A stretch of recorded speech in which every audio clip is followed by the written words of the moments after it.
third pot, or maybe fourth. There had been no tea to be had in the town. Some of the drivers looked at the bridges as if thinking to enter So Harbor and see what they could find to eat.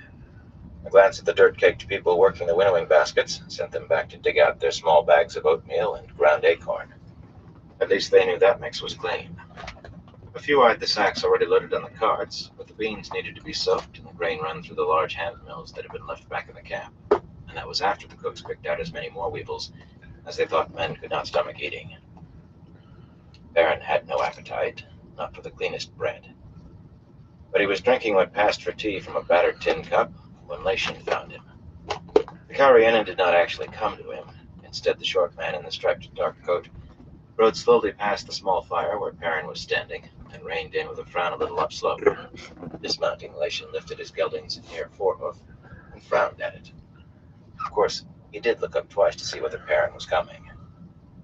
With a sigh, Perrin returned the dented cup to the blocky little woman he had borrowed it from, a graying cart driver who spread her dark skirts in a curtsy, and grinned and shook her head at Lation. Likely she could sneak 10 times as well as the fellow. Neild, squatting by the fire with his hands wrapped around another tin cup, laughed out loud so hard he had to wipe a tear from his eye. Maybe he was beginning to go crazy. Life at this place gave a man cheerful thoughts. Lation straightened long enough to make Perrin a leg and say, "I see you, my lord," then ducked back down to snatch up the foreleg again like a fool. You did not grab at a horse's legs that way unless you wanted kicking. But then Perrin expected nothing but foolishness, really. First there was Lation's playing at being Aiel, with his shoulder-long hair tied off in a tail at the nape of his neck in weak imitation of how Aiel cut theirs, and now the man was playing at being a spy. Perrin rested a hand on the gelding's neck to soothe the animal after all that snatching, and put an interested look on his face as he peered at a hoof that had absolutely nothing wrong with it, except for a nick in the shoe where the iron might break in a few days if it was not replaced. His hands itched for farrier's tools. It seemed years since he had changed the horse's shoes to forge. "Best of all were his word, my lord," Lation said softly, head down. "His friend is traveling to sell his wares, but is expected back tomorrow or the next day. He said to ask whether it will be all right if we catch up to you then." Peering under the horse's belly at the winnowers down by the river, he added, "Though it hardly looks as if he will be away before." Perrin scowled down at the winnowing. He scowled at the line of carts waiting their turn to be loaded, at the half-dozen or so that already had their canvas covers lashed down. One of those held the first of the leather for patching boots and candles and such. No oil, though. The lamp oil in So Harbor smelled as rancid as the cooking oil. What if Gaul and the maidens brought word of Fail? An actual sighting, perhaps. He would give anything to talk to someone who had seen her, could tell him she was unharmed. What if the shadow began to move suddenly? "Tell Bulwer not to wait too long," he growled. "As for me, I'll be away inside the hour." He was as good as his word. Most of the carts and drivers had to be left behind to make the one-day journey back to camp on their own. Kirayan and his green-helmeted soldiers to guard them, with orders that no one was to cross the bridges. Cold-eyed, appearing completely recovered from his breakdown, the Gildanon assured him that he was fit and ready. Very likely, orders or not, he would be going back into So Harbor just to convince himself he was not afraid. Perrin did not waste time trying to talk him out of it. For one thing, Xioned had to be found. She was not precisely hiding, yet she had learned of his departure, and, leaving her warders to hold her horse quite openly, she dodged about on foot trying to keep carts between herself and him. Pale Aes Sedai could not hide her scent, though, or if she could, she did not know it was necessary. She was surprised when he tracked her down quickly, and indignant when he marched her to her horse ahead of Stayer. Even so, he was well under the hour riding away from So Harbor, with the winged guards making their ring of red armor around Barrelane, the 2 Rivers men surrounding the 8 loaded carts that trundled along behind the 3 remaining banners, and Neild grinning for all he was worth. Not to mention trying to chat up the Aes Sedai. Perrin did not know what to do if the fellow really was going mad. As soon as the rise hit So Harbor behind him, he felt the loosening of a knot he had not realized was riding between his shoulders. That left only 10 others, and a knot of impatience twisting his belly. Barrelane's obvious sympathy could not loosen those. Neild's gateway took them from the snow-covered field to the small clearing of the traveling ground amid the towering trees, 4 leagues in a step. But Perrin did not wait for the handful of carts to come through. He thought he heard Berylane make a vexed sound when he booted Stair to a quick trot back toward the camp. Or maybe it was one of the Aes Sedai. Much more likely. There was a sense of stillness when he rode in among the Two Rivers men's tents and huts. The sun still hung not too far off overhead in the gray sky, but there were no cookpots on the fires, and very few of the men gathered around the campfires, holding their cloaks close and peering intently into the flames. A handful were sitting on the rough stools that Ban Craw knew how to make. The rest stood or squatted. No one so much as looked up. Certainly no one came running to take his horse. Not stillness, he realized. Tension. The smell somehow minded him of a bow drawn to the point of breaking. He could almost hear the creak. As he dismounted in front of the red-striped tent, Daniel appeared from the direction of the low Aiel tents, walking fast. Sulin and Adara, one of the wise ones, were following him, and keeping up easily, though neither appeared to hurry. Sulin's face was a sun-dark leather mask. Adara's, merely revealed by the dark shawl wrapped around her head, was an image of calm. Despite her bulky skirts, she made as little sound as the white-haired maiden, not so much as a faint clink from her golden ivory bracelets and necklaces. Daniel was chewing the edge of one thick mustache, absently pulling his sword an inch out of its rough leather scabbard and shoving it back hard. Pull and shove. He drew a deep breath before speaking. The maidens brought in 5 Shido, Lord Perrin. Arganda took them over to the Gildanan tents to put them to the question.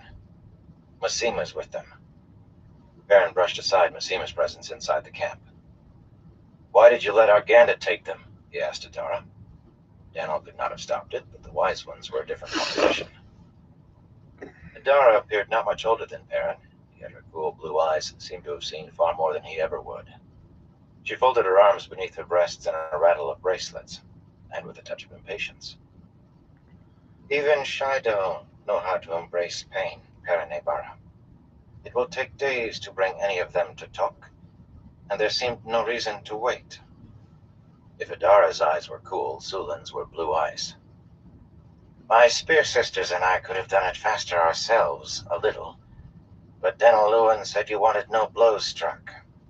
Gerard Arganda is an impatient man, and he mistrusts us.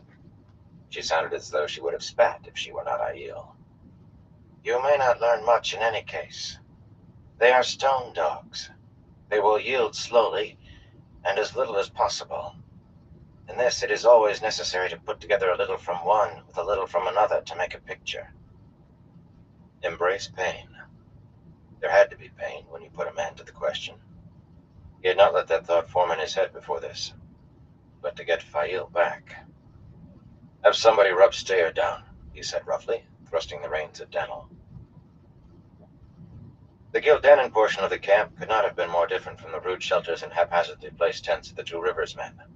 Here, the peaked canvas tents stood in precise rows, most with a steel-tipped cone of lances standing at the entry flaps, and saddled horses tethered at the side ready to mount.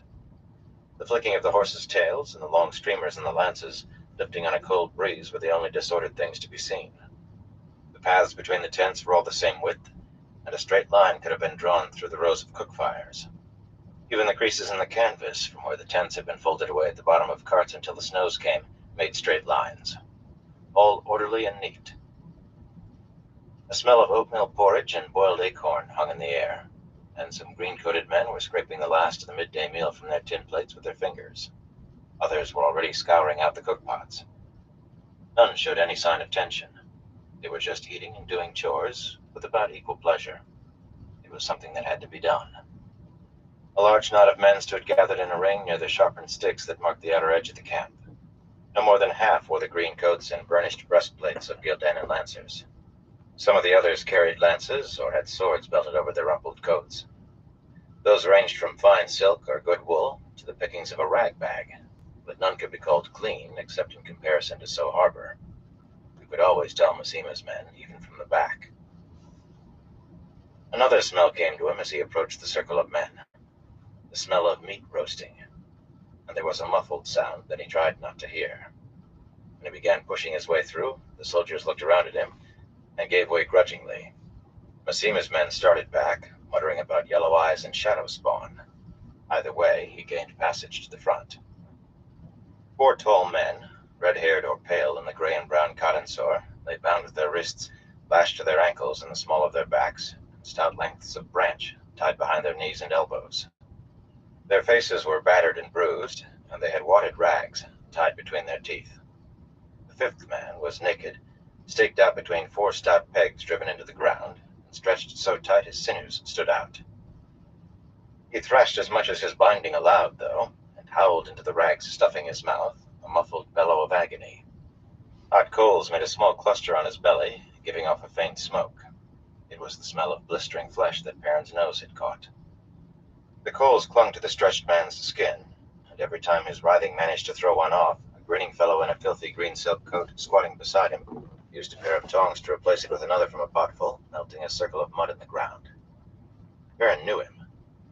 His name was Hari, and he liked to collect ears strung on a leather cord. Men's ears, women's ears, children's ears. Never minded to Hari. Without thinking, Perrin strode forward and kicked the little pile of coals off the bound man. Some of them struck Hari, who jumped back with a startled squeal that turned to a shriek when his hand came down in the pot. He toppled over sideways, cradling his burned hand and glaring at Perrin, a weasel in a human skin. "The savage makes a sham, Bara," Masima said. Perrin had not even noticed the man standing there, face like a scowling stone beneath his shaved scalp. His dark, fevered eyes held a measure of contempt. The scent of madness skittered through the stink of burned flesh. "I know them. They pretend to feel pain, but they do not. Not the way other men do. You must be willing and able to hurt a stone to make one of them talk." Arganda, rigid beside Masima, was gripping his sword hilt so hard that his hand shook. "Perhaps you are willing to lose your wife, Ibarra," he grated. "But I will not lose my queen." "It has to be done," Aram said, half pleading, half demanding. He was on Masima's other side, clutching the edges of his green cloak as if to keep his hands from the sword on his back. His eyes were almost as hot as Masima's. "You taught me that a man does what he must." Perrin forced his fists to unknot. It had to be done. For Fail. Berylane and the Aes Sedai came bushing through the crowd, Berylane wrinkling her nose slightly at the sight of the man stretched out between the pegs. The three Aes Sedai might have been looking at a piece of wood for all their expression. Idara and Sulan were with them, neither more affected. Some of the Gildanan soldiers frowned at the two Aiel women and muttered under their breath. Masima's rumpled, dirty-faced men glared at Aiel and Aes Sedai alike, but most edged away from the three warders, and those who did not were pulled away by their companions. Some fools knew the limits of stupidity. Masima glared at Berylane with burning eyes before deciding to pretend she did not exist. Some fools knew no limits. Bending, Perrin untied the rag around the pegged man's mouth and tugged the wad from between his teeth. He just managed to snatch his hand back from a snap as vicious as any stare could have given. Immediately, the Aielman threw back his head and began to sing in a deep, clear voice.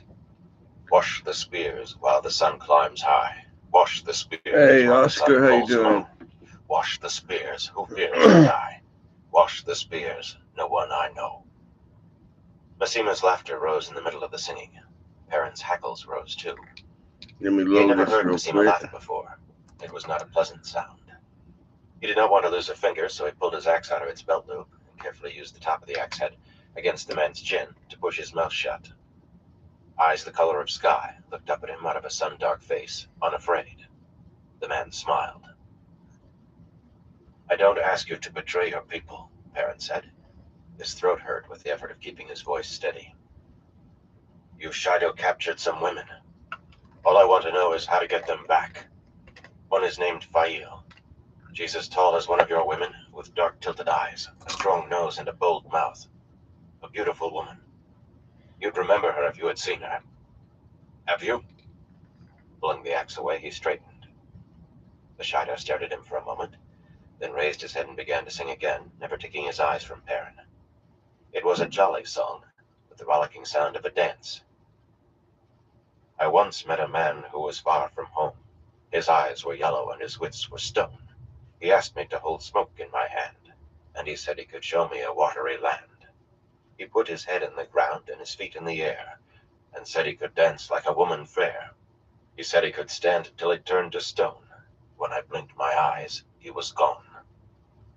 Letting his head fall back, the shadow chuckled, deep and rich. He could have been lounging at ease on a featherbed. If you can't do this, Aram said desperately, then go away. I'll help see to it. What had to be done? Perrin looked at the faces around him. Arganda scowling with hatred, at him as much as the shadow now. Masima stinking of madness and filled with a scornful hate.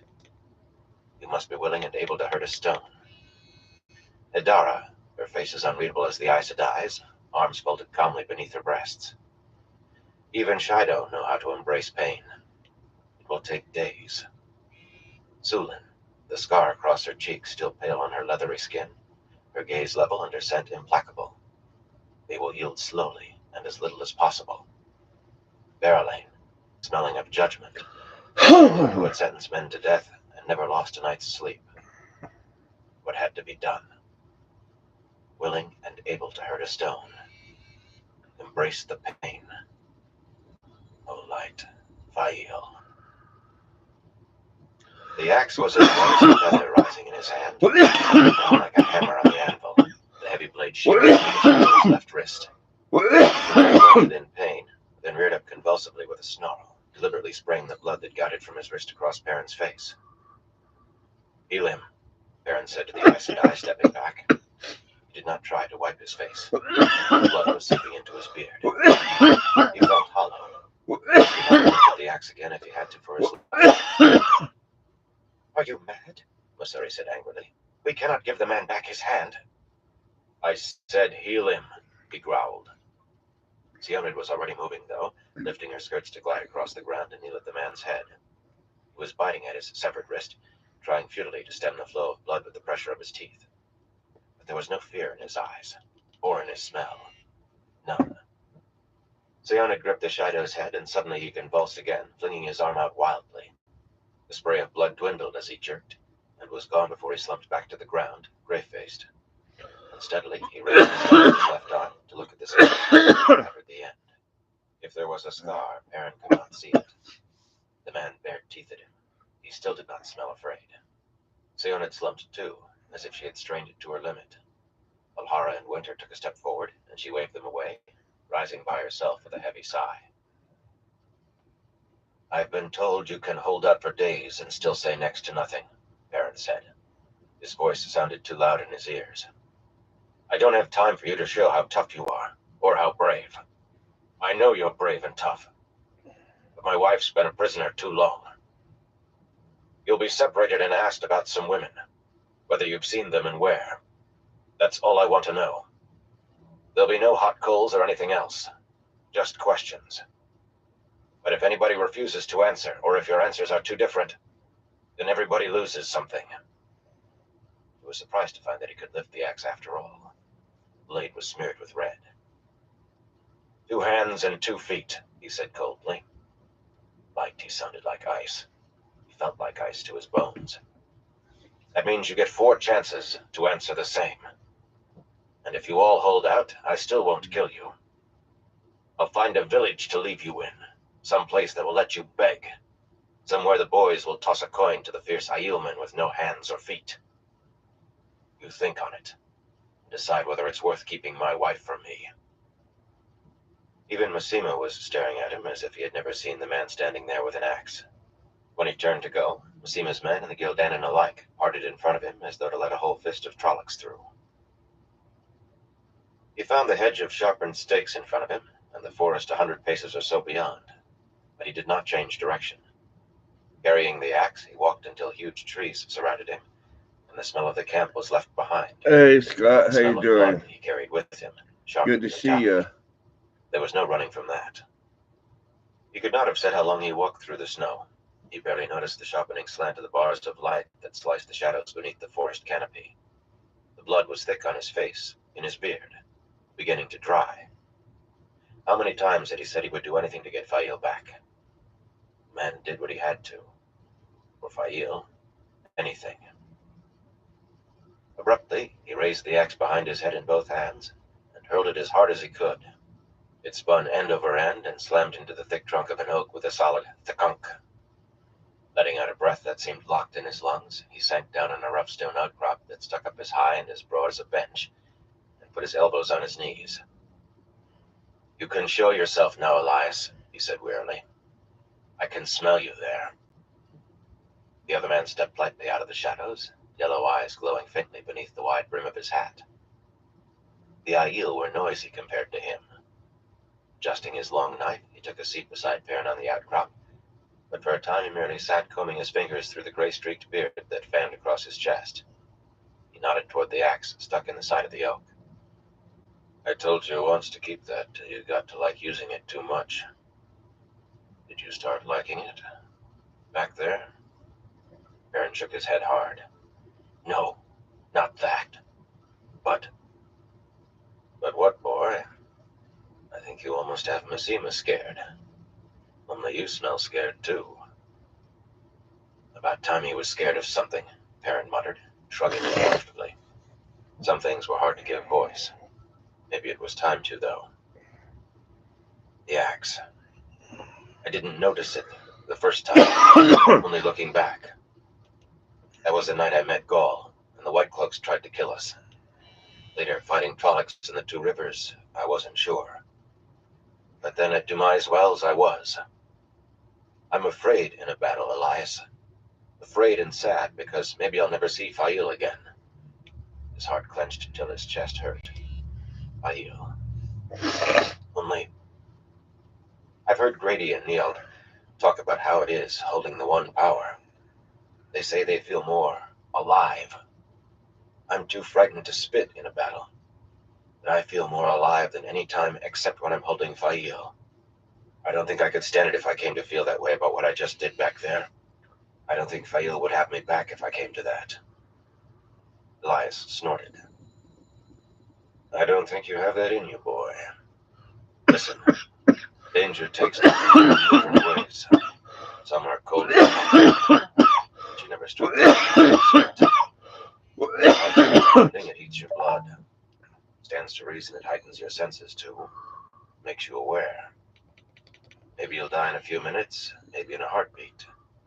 But you're not dead now. To your toenails. That's the way things are. Doesn't mean you like it." "I believe that," Perrin said simply.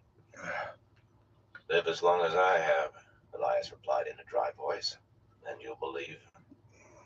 Till then, just take it that I've lived longer than you have, and I've been there before you." The two of them sat looking at the axe. Perrin wanted to believe. The blood on his axe looked black now. Blood had never looked so black before. How long had it been? From the angle of the light sifting through the trees, the sun was falling. His ears caught the crunch of hooves in the snow, slowly coming toward him. Minutes later, Niald and Aram appeared, the one-time tinker pointing out tracks and the Ashaman shaking his head impatiently. It was a clear trail, but in truth, Perrin would not have bet on Niald being able to follow it. He was a city man. "Argenda thought we ought to wait till your blood cooled," Niald said, leaning on his saddle and studying Perrin. "Me? I think it can't get any cooler." He nodded, a touch of satisfaction around his mouth. He was accustomed to people being afraid of him, because of his black coat and what it represented. "They talked," Aram said, "and they all gave the same answers." Right. His scowl said he did not like the answers. "I think the threat of leaving them to beg frightened them more than your axe. But they say they've never seen the Lady Fail, or any of the others. We could try the coals again. They might remember then."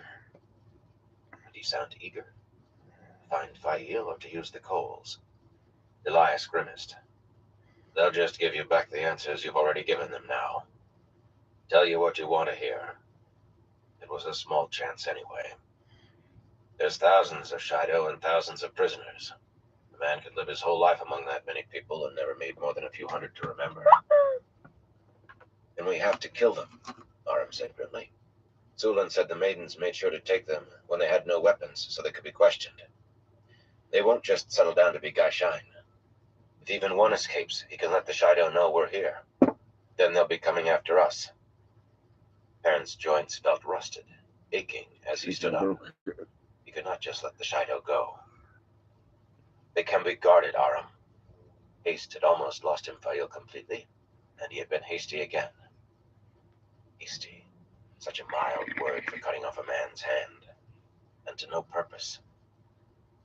He had always tried to think carefully and move carefully. He had to think now, but every thought hurt. Fail was lost in a sea of white-clad prisoners. Maybe other Gashain would know where she is, he muttered, turning back toward the camp.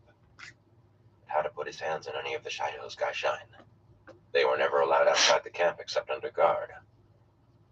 What about that, boy? Elias asked. Perrin knew what he meant without looking. The axe. Leave it for whoever finds it. His voice turned harsh. Maybe some fool gleeman will make a story out of it. He strode away toward the camp, never looking back. With its empty loop, the thick belt around his waist was too light. All to no purpose.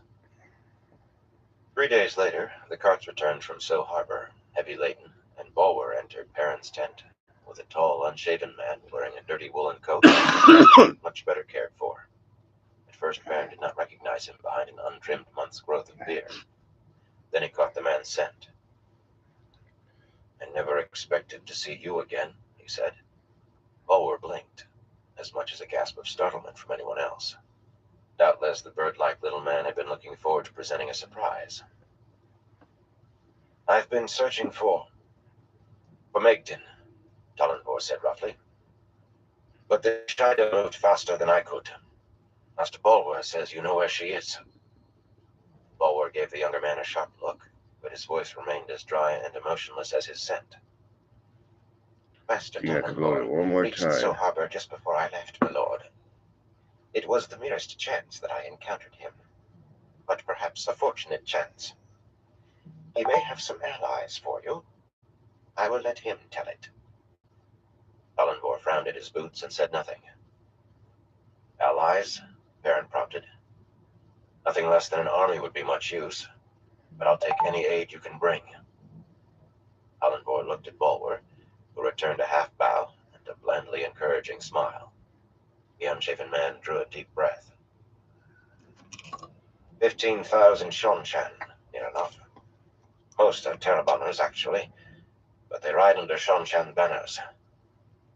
And they have at least a dozen Damani. His voice quickened with urgency, a need to finish before Perrin could cut him off. I know it's like taking help from the Dark One, but they're hunting the Shido too, and I'd take the Dark One's help to free Megden. For a moment, Perrin stared at the two men, Talonvor nervously thumbing his sword, Bulwer like a sparrow waiting to see which way a cricket would hop. Shonchan. And Damani. Yes, that would be like taking the Dark One's help. Sit down and tell me about these Shonchan, he said. Chapter 28. Cluster of Rosebuds. From the day they left Abu Dar, traveling with Balan Luka's grand traveling show and magnificent display of marvels and wonders, was every bit as bad as Matt's darkest thoughts had made it. For one thing, it rained almost every day for a few hours, and once for 3 days running. Cold winter rain, in downpours little short of snow and icy drizzles, that slowly soaked a coat through and left you shivering before you knew it.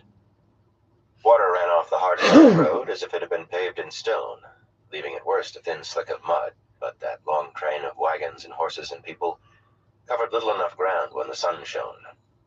In the beginning, the show folk had been all eagerness to leave the city where lightning sank ships in the night and strange had everyone looking over their shoulders, to be away from the Shonchan nobleman who would be hunting his wife and might take out his anger associated with spiriting her out of his clutches. In the beginning, they pressed ahead as fast as the horses could pull the wagons, urging the animals for a quicker step, another mile. But every mile seemed to make them feel that much farther from danger, that much safer. And by the first afternoon... I have to take care of the horses, Luka explained, watching the team unhitched from his ridiculously painted wagon and led away to the horse lines through a light drizzle. The sun still sat little more than halfway down to the horizon. Already gray tendrils were rising from the tents and the metal chimneys of the box-like. Nobody's chasing us, and it's a long way to Lugard. Good horses are hard to come by and expensive. Luca gave a sour frown and shook his head. Mention of expense always soured him. He was tight with a penny except where his wife was concerned. Not many places between here and there worth stopping more than a day. Most villages won't provide a full crowd even if the whole population turns out, and you can never tell how a town will be until you set up. You're not paying me enough to give up what I can earn, though. Hitching his embroidered crimson cloak closer against the damp, he glanced over his shoulder toward his wagon. The smell of something bitter drifted through the light rain. Matt was not sure he would want to eat anything Luca's wife cooked. You're certain nobody is chasing us, right, Coffin? Irritably tugging his woolen cap lower, Matt stalked away through the brightly colored sprawling wagons, grinding his teeth. Not paying enough. For what he had offered, Luca should have been willing to run his animals all the way to Lugard. Well, not exactly run. He did not want to kill horses after all. But that puffed-up popinjay should have been willing to bloody push hard. Not far from Luca's wagon, Chell Vannon was seated on a three-legged stool they overlapped, stirring some sort of dark stew in a small kettle that hung over a small fire. Rain dripped into the kettle from the drooping brim of his hat, but the fat man did not seem to notice or care. Gorderon and Fergan, two of the Red Arms, rumbled curses as they drove pegs into the muddy ground for the guy ropes of the dirty brown canvas tent they shared with Harnan and Metwin. And with Vannon, too, but Vannon possessed skills that he considered put him above raising tents, and the Red Arms agreed with only a little reluctance. Vannon was an experienced farrier, but more importantly, he was the best tracker and the best horse thief in the country, unlikely as that seemed to look at him. And you could name the country you chose. Fergan caught sight of Matt and bit off an oath as his hammer missed the tent peg and hit his thumb. Dropping the hammer, he stuck the thumb in his mouth and squatted there complaining shrilly around it. We're going to have to be out on this all night guarding those guns, Lord. Can't you hire some of those horse handlers to do this so we can at least stay dry till we have to get wet? Gorderon poked Fergan's shoulder with a thick finger. He was as wide as Fergan was skinny, and a tyrant despite his gray eyes. Horse handlers will put up the tent and steal everything in it that's loose, Fergan. Another poke. You want one of those light fingers walking off with my crossbow or my saddle? That's a good saddle. A third poke nearly pushed Fergan over sideways. We don't get this tent up and Harnan will have us standing guard all night. Fergan glowered and grumbled, but he picked up his hammer, wiping the mud off on his coat. He was a good enough soldier, but not very bright. Vannon spat through the gap in his teeth, just missing the kettle. The stew smelled wonderful after what Littell was making, but Matt decided he was not going to eat here either. Tapping his wooden spoon on the rim of the kettle to clean it, the fat man looked up at Matt through heavy-lidded eyes. His round face often looked half asleep, but only a fool believed it. At this rate, we'll reach Lugard about the end of summer, if we ever do. We will, Vannon, Matt said, more confidently than he felt at the moment. The rough woolen coat he had donned dry a few hours ago only shed rain in spots, and water was trickling down his back. It was hard to feel confident with icy rain sliding down your backbone. Winter's almost done. We'll move faster once spring comes. You'll see. Come the middle of spring and we'll be in Lugard. He was not so sure of that either. They covered no more than 2 leagues that first day, and after that, 2.5 made a good day. Not many places could be called towns along the Great North Road, a name that began to change very quickly as the show crept north. People called it the Ebudar Road or the Ferry Road, or sometimes just the road, as if there were only one. But Lucas stopped at every last town, real or so-called, walled or jumped-up village with 6 streets and a rough-paved excuse for a town square. Near half a day went into just getting the show set up, and the canvas wall erected around it with that huge red-lettered blue banner hung across the entrance. Valon Luca's Grand Traveling Show. It was just not in Luca to pass up the chance of a crowd, or the coins in their purses, or the chance to flourish one of his bright red cloaks and bask in their adulation. Luca liked that almost as much as the coin. Almost. The strangeness of the performers and the caged animals from far-off lands were sufficient to pull people. The animals from not so far were enough, for that matter. Few had been far enough into the countryside to see a bear, much less a lion. Only heavy rain lessened the crowd. And when the rain was too stiff, the jugglers and acrobats refused to perform anyway without some sort of covering overhead, which made Lucas talk about in a sullen snit and talk wildly of finding enough canvas tarps to shelter every act, or having a tent made large enough to hold the entire show. One tent. The man was nothing if not grandiose in his ambitions. Why not a palace on wheels while he was about it? If Luca and the slow way the show moved had been all Matt had to worry about, though, he would have been a happy man. Sometimes 2 or 3 slow-moving trains of Shanchan settlers who had gotten an early start passed with their strangely shaped peaked wagons and odd-looking cattle or sheep or goats before the first wagon from the show began to move. Everyone. Sometimes columns of Shanchan soldiers overtook them as they ambled along at a slow walk, ranks of men wearing helmets like huge insects' heads, stepping out smartly, and columns of horsemen with their armor of overlapping plates painted in stripes. Once, the riders were on Torm, bronze-scaled creatures like horse-sized cats, except for having 3 eyes anyway. 20 or so of them snaking along in a sinuous lope faster than a horse could trot. Neither the riders nor their mounts gave the show a second glance, but the show's horses went wild as the Torm passed, screaming and rearing in the traces. The lions and leopards and bears roared in their cages, and the peculiar deer flung themselves against the bars trying to flee. It took hours to quiet everything down enough for the wagons to move again, and Luca insisted on having the caged animals' scrapes seen to first. His animals were a large investment. Twice, officers in thin-plumed helmets decided to check the warrant for Luca's horses, and Matt oozed cold sweat the size of grapes until they moved on again, satisfied. As the show crept north, the numbers of Shanchan on the road dwindled, yet he still sweated when he saw another party, soldiers or settlers, either one. Maybe Soroth really was keeping Tuan's disappearance a secret, but the Shanchan would be searching for her.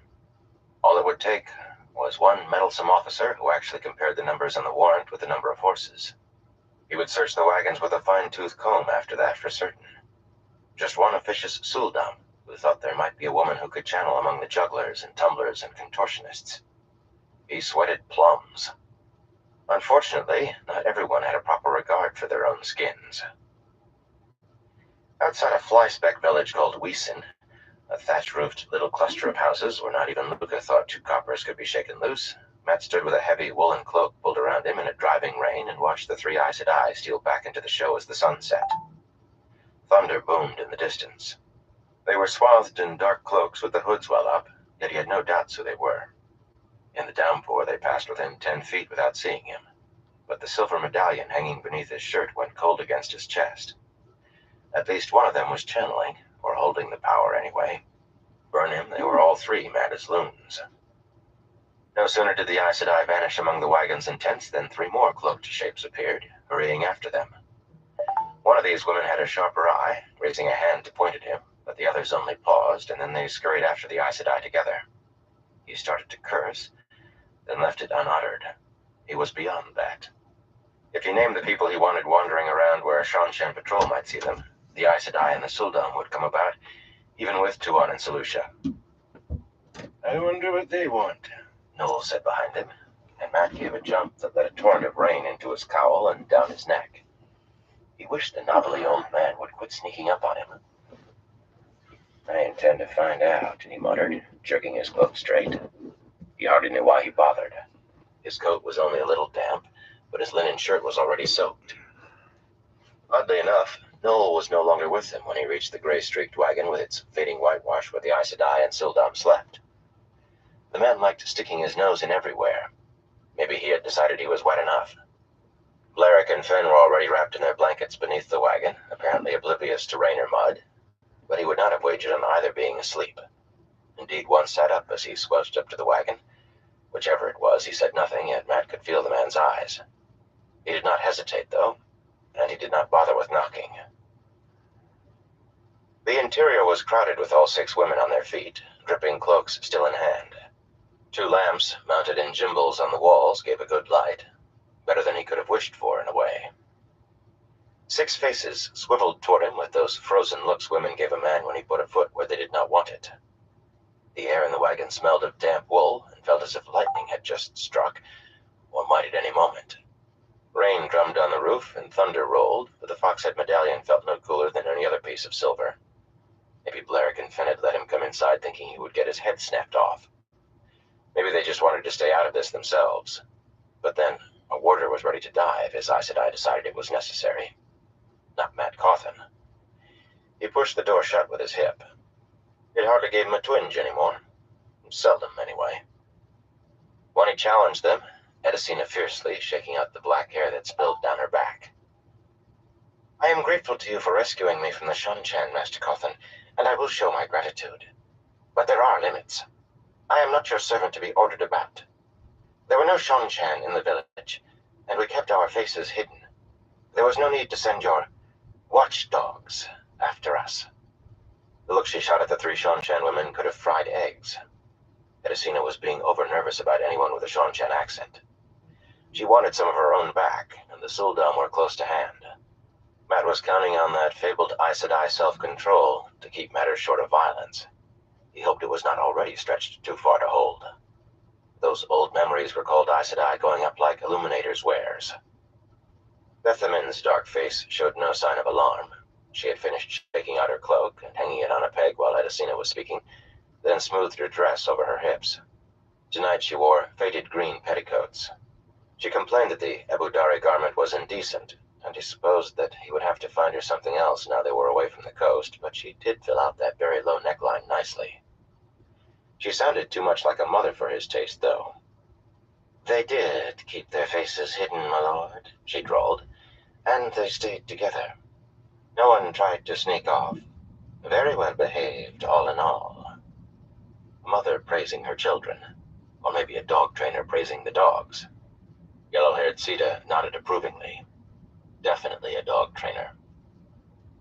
If my lord wishes to keep them confined, Brenna said fulsomely, we can always use the Idam. They really shouldn't be trusted loose. She even offered him a bow, in the Shan-Chan way, bending herself at a sharp right angle. Her big brown eyes looked hopeful. Estlin gasped and clutched her wet cloak to her bosom. She certainly was not over her fear of the Suldam. For all she looked as though she could eat nails. Jolene, haughty as ever, drew herself up, eyes flashing. Aes Sedai serenity or no, lightning might as well strike when Jolene's eyes started flashing. It was often so with pretty women. No, Matt said hastily. There's no need for that. You give those things to me, and I'll get rid of them. Why had he ever saddled himself with these women? What seemed the best idea at the time could look pure quill stupid in hindsight. All of you just have to be careful. We're not 30 miles from Abu Dar yet.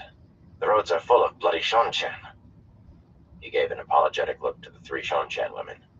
They were on his side, after all, in a manner of speaking. They had nowhere else to go except to Guinan, and they had realized who had the money. Bethamin's eyebrows twitched upward in surprise. Shan-Chan nobles did not apologize, even with a glance.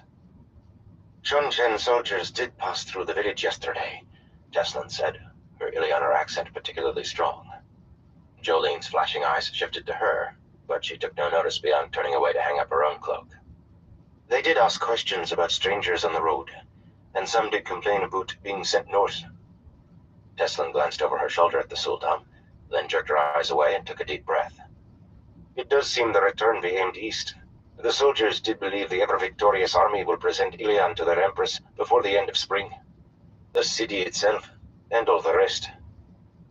Supposedly, Aes Sedai gave up the lands of their birth when they went to the White Tower, but to any Ilianer, the city of Ilian was the city, capital City, and you could hear the capital. That's good, Matt said half to himself, thinking. Soldiers talked out of turn all the time. That was one reason you did not tell your plans to every trooper until the last minute. Eslin's thin eyebrows rose, and he added, It means the road to Lugard will be clear most of the way. Teslin's nod was curt and not very pleased. What Aes Sedai were supposed to do, and what they did, were often widely different. We didn't speak to anyone, my lord. Only watched the girls, Bethamin said, even more slowly than usual, and Shan-Chan usually talked like honey, pouring in a snowstorm. She was clearly in charge among the 3 Suldam, but she looked at each of the others before going on. In Abu Dar, all the talk in the Suldam quarters was of Ilian. A fat land and a fat city, while many would earn new names and wealth. She tossed that in as if wealth hardly counted alongside a new name. We should have realized you'd want to know about such things. Another deep breath almost popped her out of that dress. If you have any questions, my lord, we'll tell you what we know.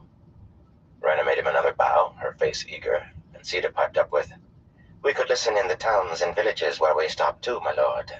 The girls can be shifty, but you can trust us. Why, when a woman offered to help you, did she always start by sticking you in a pot of hot water and stoking up the fire? Jolene's face became a disdainful mask of ice. The Shanshan women were beneath her notice. She made that clear with a glance. It was Matt Bloody Cawthon who received her freezing gaze. Edicina's mouth thinned, and she tried to stare holes in him and the Suldam both.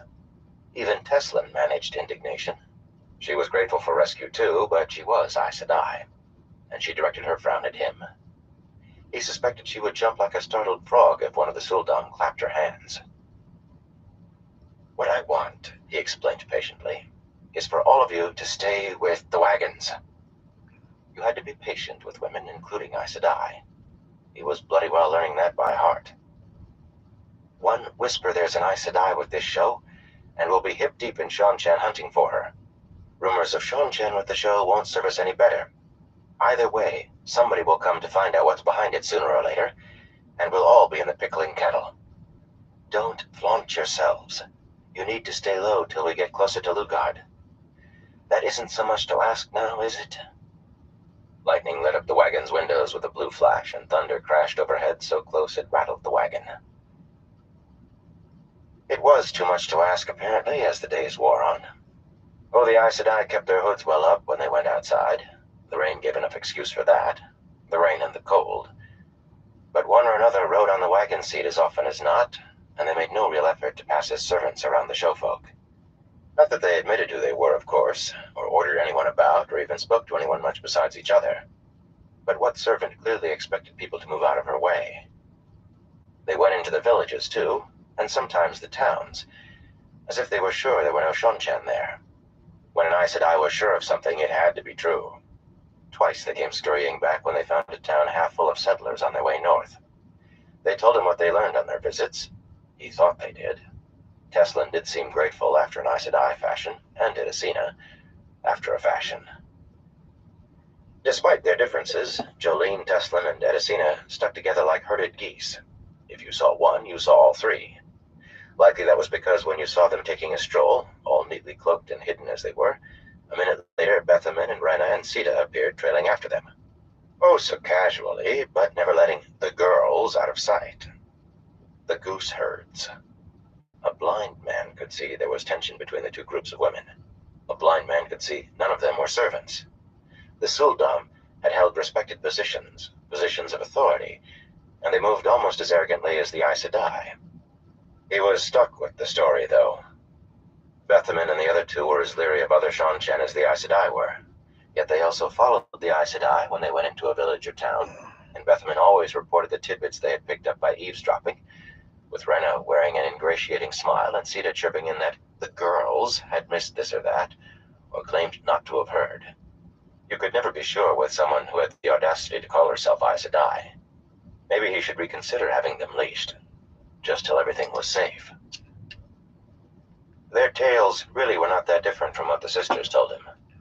Townsfolk's talk of what they had overheard from Shanshan passing through. Many of the settlers were nervous, their heads full of tales about savage Aiel ravaging through Altara, though the local people all said that was up north somewhere. It seemed someone higher might be thinking the same, though, because many settlers had been diverted east toward Ilion.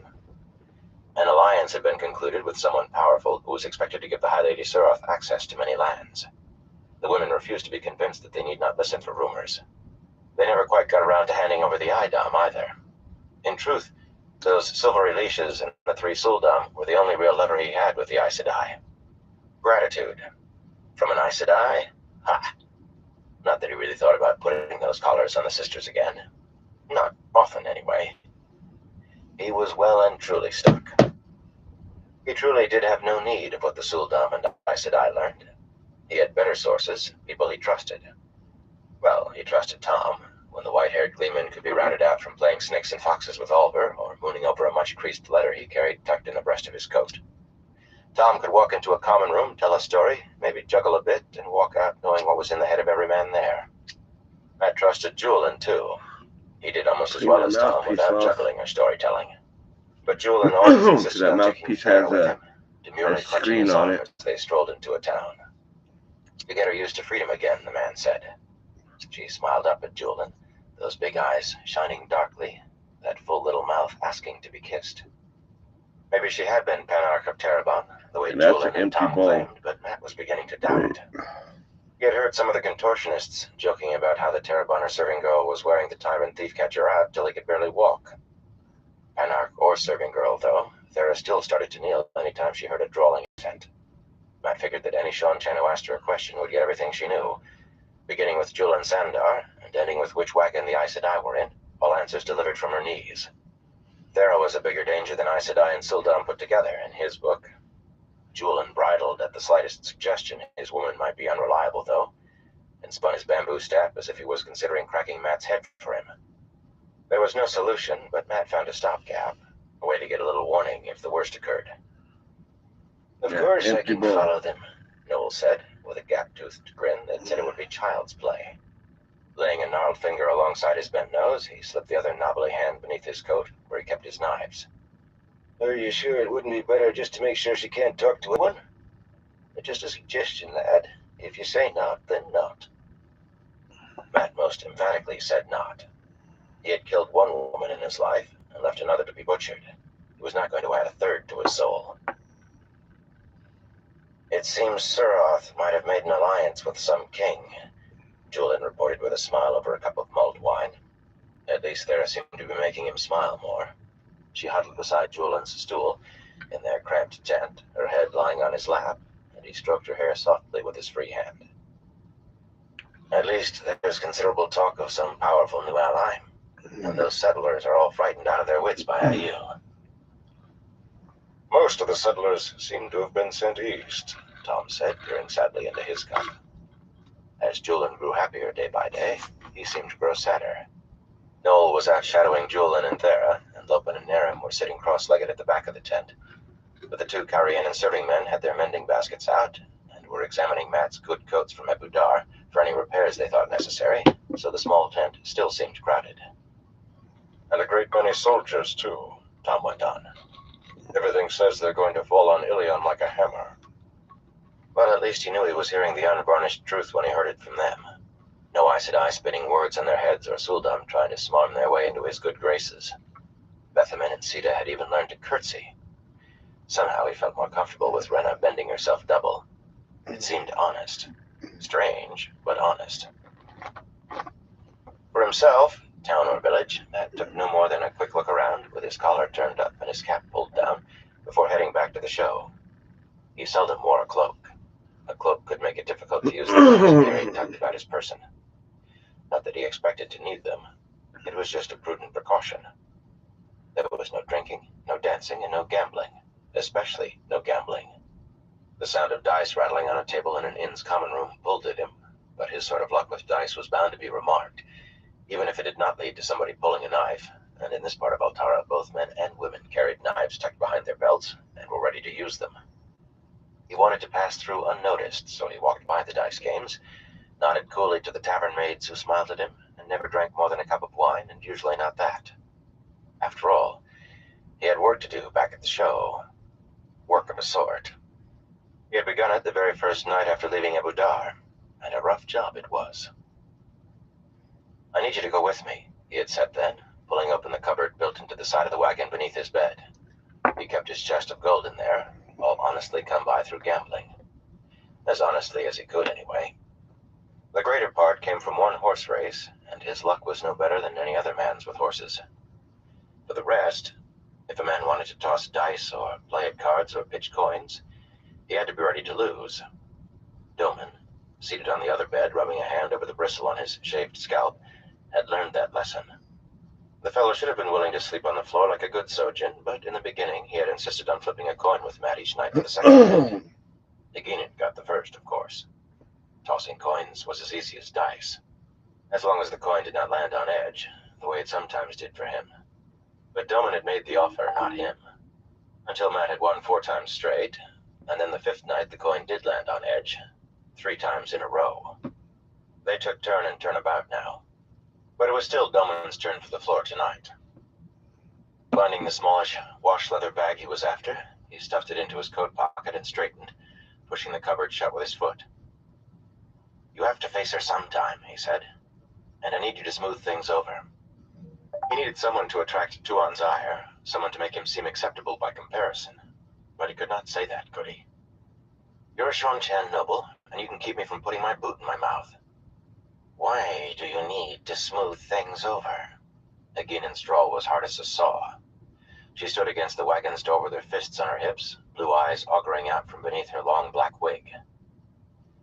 "Why do you need to see her? Haven't you done enough?" "Don't tell me you're afraid of her," Matt scoffed, dodging the question.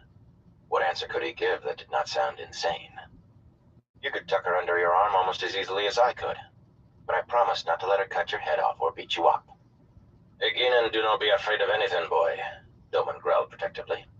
"If she does not want to go, then you trot off to court the girl by yourself. Stay the night if you choose." Aginen continued to glare at Matt, or through him. Then she glanced at Doman, her shoulders slumped a little, and she snatched her cloak from its peg on the wall. "Get a move on, Carthen," she growled. "If it has to be done, best it's done and over with." She was out of the wagon in a flash, and Matt had to hurry to catch her up. You could almost think she did not want to be alone with Doman, as little sense as that made. Outside the windowless purple wagon, black in the night, a shadow shifted in the deeper shadows. The simple moon came out from behind the clouds long enough for Matt to recognize Harnin's lantern jaw. "All quiet, my lord," the file leader said. Matt nodded and took a deep breath, feeling for the wash leather bag in his pocket. The air was clean, washed by the rain, and away from the horse lines. Tuan must be relieved to be away from the dung smell and the rank odor of the animal cages. The performers' wagons to his left were as dark as the canvas-topped storage wagons to his right. No use waiting any longer. He pushed Aginen up the purple wagon's steps ahead of him. There were more people inside than he expected. Satala was seated on one of the beds, working her embroidery hoop again. Be And right Selucia back. stood at the far end, scowling beneath her headscarf. But Noel was sitting on the other bed, apparently lost in thought, when Tuan sat cross-legged on the floor, playing snakes and foxes with Oliver. The boy twisted around with a wide-mouthed grin that almost split his face when Matt came in. "Noel has been telling us about Kodensin, Matt," he exclaimed. "That's another name for Shara. Did you know the Ayat tattoo their faces? That's what they call women who can channel in Shara." "No, I didn't," Matt said, settling a grim eye on Noel. It was bad enough that Bannon and the Red Arms were teaching the boy bad habits, not to mention what he was picking up from Julian and Tom, without Noel filling his head with made-up nonsense. Suddenly Noel slapped his thigh and sat up straight. "I remember now," he said, and then the fool began to recite. "Fortune rides like the sun on high, with the fox that makes the ravens fly. Luck his soul, the lightning his eye, he snatches the moons from out of the sky." The broken-nosed old man looked around as if just realizing anyone else was there. "I've been trying to remember that. It's from the prophecies of the dragon." "Very interesting, Noel," Matt muttered. Those colors whirled in his head just the way they had that morning when the Aes Sedai were panicking. They flashed away without making a picture this time, but he felt as cold as if he had spent a night sleeping under a bush in his skin. The last thing on earth he needed was anybody else linking him to the prophecies. "Maybe sometime you can recite the whole thing for us. But not tonight, eh?" Tuan looked up at him through her eyelashes, a black porcelain doll in a dress that was too big for her. Light, but she had long lashes. She ignored Aginen as if the other woman did not exist, and in truth, Aginen was doing her best to appear part of a cabinet built into the wall. So much for hoping for a diversion. "Oh, he doesn't mean to be rude," Tuan murmured in that slow honey drawl. "He just has never been trained in manners. But it is late, Master Charin. Time for Oliver to be in bed. Perhaps you will escort him to his tent?" We'll play again another time, Oliver. Would you like me to teach you to play stones? Oliver most emphatically would. He almost wriggled, saying so. The boy liked anything that gave him a chance to smile at a woman, not to mention a chance to say things that should have gotten him slapped till his ears swelled up bigger than they already were. If Matt ever found out which of his uncles was teaching him that. But the lad gathered the pieces of his game and carefully rolled up the line-marked cloth without a second urging. He even made a very good leg, thanking the high lady before letting Noel lead him from the wagon. Matt nodded approvingly.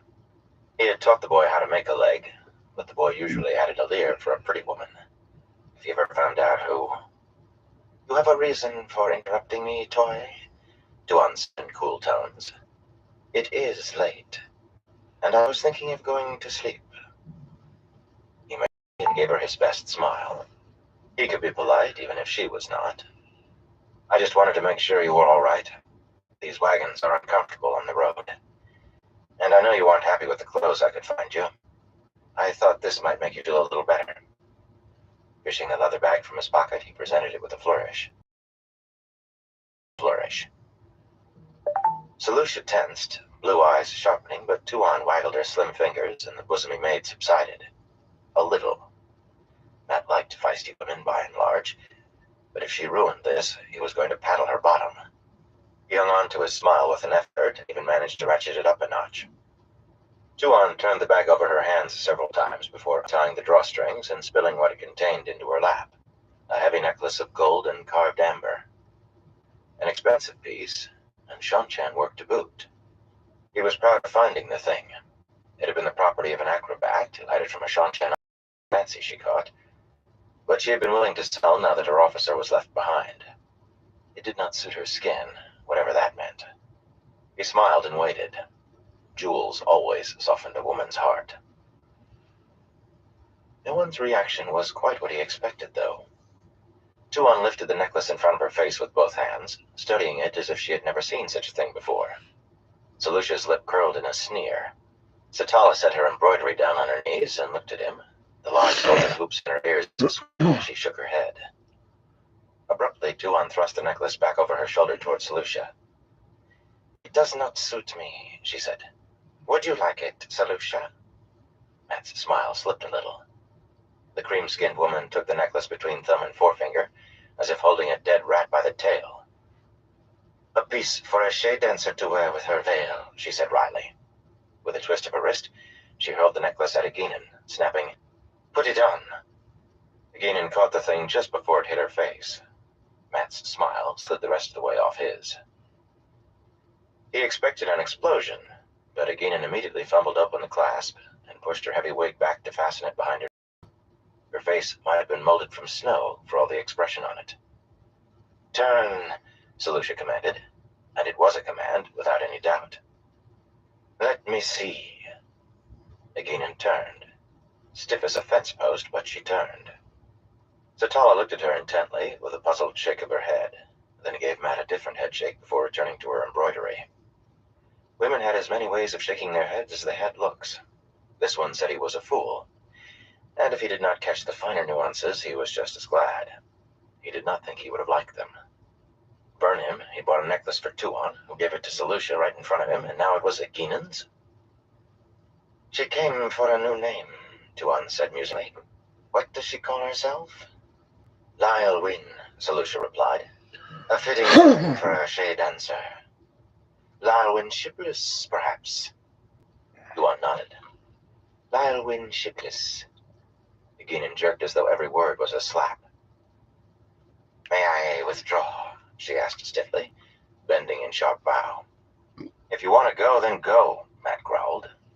Bringing her in the first place had not been the best notion he ever had, but maybe he could recover a little without her. Eyes locked on the floorboards, Aginin sank to her knees. Please, may I withdraw? Tuan sat there straight-backed on the floor, staring through the taller woman, clearly not seeing her at all. Solucia eyed Aginin up and down, pursing her lips. Satala pushed her needle through the cloth stretched on her hoop. No one so much as glanced at Matt. Aginin dropped to her face, and Matt bit back a startled oath when she kissed the floor. Please, she said hoarsely, I beg leave to withdraw. You will go, Lyle Wynn, Solutia said, cold as a queen speaking to a chicken thief. And you will not let me see your face again, unless it is covered by a she-dancer's veil. Aginin scrambled backward on hands and knees, and all but tumbled out the door, so fast that Matt was left gaping. With an effort, he managed to regain his smile. There seemed little point in staying, but a man could make a graceful exit. Well, I suppose. Tuan wriggled her fingers again, still not looking at him, and Solutia cut him short. The High Lady is weary, Toy. You have her permission to go. Look, my name is Matt, he said. An easy name. A simple name. Matt. Tuan might as well have been a porcelain doll, in truth, for all the response she made. Satala set down her embroidery, though, and rose with one hand resting lightly on the hilt of the curved dagger stuck behind her belt. Young man, if you think you're going to lounge about till you get to see us readying for bed, you're sadly mistaken. She smiled, saying it, but she did have her hand on her knife, and she was Abudari enough to stick a man on a whim. Tuan remained an unmoving doll, a queen on her throne, somehow mistakenly dressed in ill-fitting clothes. Matt left. Egine was leaning on one hand against the side of the wagon, her head hanging. Her other hand was gripping the necklace around her throat. Arnon moved, a little way off in the darkness, just to show he was still there. A wise man to keep clear of Egine just then. Matt was too irritated for wisdom. What was that about? He demanded. You don't have to go on your knees to Tuan anymore. And Solutia? She's a bloody lady's maid. I don't know anybody who'd jump for his queen the way you jump for her. Eginen's hard face was shadowed, but her voice was haggard. The High Lady is who she is. Solutia is her Sojin. No one of the low blood would dare meet her Sojin's eyes, and maybe not the high blood either. The clasp broke with a metallic snap as she jerked the necklace free. But then, I'm not of any blood now. Rearing back, she put her whole body into throwing the necklace as far into the night as she could. Matt opened his mouth. He could have bought a dozen prime horses with what he paid for that thing and had coin left. He closed it again without saying a word. He might not always be wise, but he was wise enough to know when a woman really might try to stick a knife in him. He knew another thing as well. If Eginen behaved this way around Tuan and Solutia, then he had better make sure the Suldam were kept clear. The light only knew what they would do if Tuan started wiggling her fingers. That left him with a job of work to do. Well, he hated work, but those old memories had his head stuffed full of battles. He hated battle, too. A man could get killed dead, but it was better than work. Strategy and tactics. Learn the ground, learn your enemy. And if you could not win one way, you found another. The next night, he returned to the purple wagon, alone. And once Oliver had finished his lesson in stones from Tuan, Matt inveigled his way into a game. At first, sitting on the floor across the board from the dark little woman, he was not sure whether to win or lose. Some women liked to win every time, but the man had to make her work for it. Some liked the man to win, or at least more often than he lost. Neither made any sense to him. He liked to win, and the easier the better. But that was how it was. While he was dithering, Tuan took matters out of his hands. Halfway through the game, he realized she had him in a trap he could not get out of. Her white stones were cutting off his black everywhere. It was a clean and resounding win for her. You don't play very well, Toy, she said mockingly. Despite the tone, the eyes considered him coolly, weighing and measuring. A man could drown in eyes like that. He smiled and made his goodbyes before there could be any thought of kicking him out. Strategy. Think to the future. Do the unexpected. The next night, he brought a small red paper flower made by one of the show's seamstresses, and presented it to a startled Solutia. Satala's eyebrows rose, and even Tuan seemed taken aback. Tactics. Put your opponent off balance. Come to think, women in battles were not that different. Both wrapped a man in fog and could kill him without trying, if he was careless. Every night he visited the purple wagon for a game of stones under Satala and Selutia's watchful eyes, and he concentrated on the cross-hatched board. Tuan was very good, and it was all too easy to find himself watching the way she placed her stones, with her fingers bent back in a curiously graceful way. She was used to having fingernails an inch long, and taking care not to break them. Her eyes were a danger, too. You needed a clear head in stones or battle, and her gaze seemed to reach inside his skull. He buckled down to the game, though, and managed to win 4 of the next 7 with 1 draw. Yuan was satisfied when she won and determined when she lost, with none of the temper tantrums he had feared. No scathing comments aside from insisting on calling him Toy. Not very much of that icy regal hauteur, as long as they were playing anyway.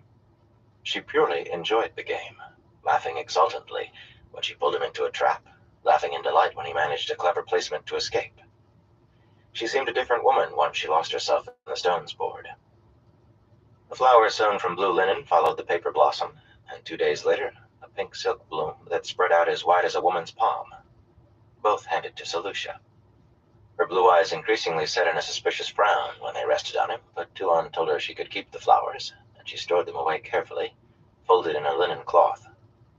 He let 3 days pass without a present, then brought a little cluster of red silk rosebuds, complete with short stems and glistening leaves that looked as real as nature, only more perfect. He had asked the seamstress to make it on the day he bought that first paper flower. Solutia took a step, reaching to accept the rosebuds with a curl to her lip, but he sat down and put the flowers beside the board, a little toward Tuon. He said nothing, just left it lying there. She never so much as glanced at it. Dipping into the small leather bags that held the stones, he plucked 1 from each and shuffled them between his hands till even he was unsure which was where, then offered his closed fists. Tuon hesitated a moment, studying his face with no expression, then tapped his left hand. He opened it to display the glistening white stone. "I've changed my mind, Toy," she murmured, placing the white stone carefully on the intersection of 2 lines near the center of the board. "You play very well." Matt blinked. Could she know what he was up to? Solutia was standing at Tuon's back, seemingly absorbed in the almost empty board. Satala turned a page in her book and shifted a little to get a better light. Of course not. She was talking about stones. If she even suspected his real game, she would toss him out on his ear. Any woman would. It had to be the stones. That was the night they played to a draw, with each of them controlling half the board in irregular pools and patches. In truth, she won a victory. "I have kept my word, Toy," she drawled as he was replacing the stones in the bags. "No attempts to escape. No attempts at betrayal. This is confining." She gestured around at the interior of the wagon. "I wish to take walks. After dark will do. You may accompany me." Her eyes touched the cluster of rosebuds, then rose to his face. "To make sure I don't run away." Satala marked her place with a slim finger and looked at him. Solutia stood behind Tuon and looked at him. The woman had kept her word, mad as that seemed. Walks after dark, with most of the showfolk already in their beds, would do no harm. Not with him there to make sure. So why did he feel that he was losing control of the situation?